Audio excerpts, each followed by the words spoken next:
Chris Stewart again for BamaFever.com, of course, joined by Joe Dean Jr. on the set of Inside Southeastern Basketball, which will debut January 7th at noon on Birmingham's CW21. We're looking forward to talking SEC basketball, as we'll do each week on that program.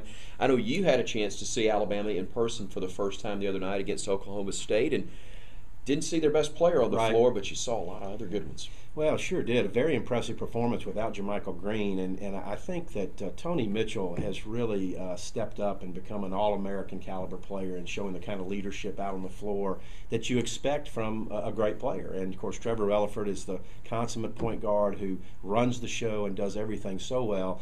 But I'm telling you, Chris, I am so impressed with these four freshmen. I know Nick Jacobs has a lot of work to do, but he's got that big body. He's got a nice, soft left-handed touch. He's going to be a very good player as he gets older and matures. And then the three perimeter players, Lacey, Randolph, and Cooper, long, athletic. They're going to get better shooting the ball. Fans need to be patient with them. But I really like their team. They're athletic. They defend. And on nights when they shoot it well, they'll be really hard to beat. And, Joe, to me, that's the most impressive thing is even though it has actually cost Alabama probably a couple of ball games, their inability to make shots from the perimeter, you know, based on their track record, Cooper, Lacey, and Randolph can shoot the basketball. To me, the impressive thing is that they've come in and played defensively as well as they have this quickly. And it's a tribute to Anthony Grant and his teaching ability. He's such an excellent teacher on the floor and has a very good staff along with him, Dan Hipsher and others that know how to teach the game. But the other night against Oklahoma State, 5 Alabama players made three-point shots. So you know they're capable. They just need to continue to work at it and develop the confidence. And that's what happens with freshmen. It just takes them time to learn the speed of the game and develop the kind of confidence against really good competition that allows them to make the plays. Coming into the year, Alabama was picked to finish in the top third of the league, somewhere in spots 1 through 4. Most people had them behind Kentucky, Florida, Vanderbilt. Have you seen anything to change your opinion on Alabama being in that mix of the top 4? Well, you know, Kentucky's definitely the class of the league, and there's no question with their incredibly talented group.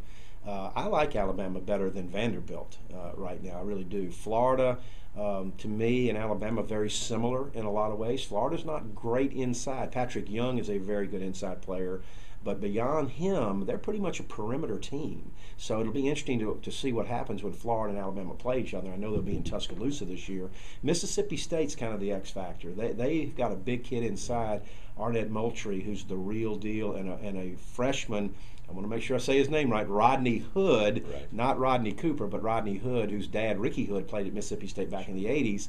And, of course, you know, they're not even counting on Renardo Sidney a whole lot this year, which is, I think, good for Mississippi State. Whatever he can give them is good. So they're a team to watch, and watch out for LSU as well. I saw them in Baton Rouge on December the 20th, beat a top 10 Marquette team, and they may be the most improved team in the SEC. Last thing before we go, looking ahead, 12 months from now, we'll be looking at a 14-team Southeastern Conference. Your thoughts on what Texas A&M and Missouri, from a basketball standpoint, will bring to the conference? They're going to elevate the league tremendously, in my opinion. I was with Mike Slive the other night at the Oklahoma State-Alabama game and made that comment to him. I said, you know, everybody talks about football, and those two schools are pretty good in football. Texas A&M's had a good tradition in football. Missouri's okay. But where they're really going to help this conference is men's basketball, because both of those schools have big-time arenas. They sell it out. Missouri had been to the Final 8 in recent years. Texas A&M's been to the Sweet 16 in recent years. Their women's basketball team won the national championship. So I'm excited about those two programs coming in. It's going to be a great league in basketball in the future. And going to be a great year here on this set for Inside Southeastern Basketball. Again, will debut on January 7th, starting at noon on CW21. For Joe Dean, I'm Chris Stewart. Thanks so much for joining me here on BamaFever.com.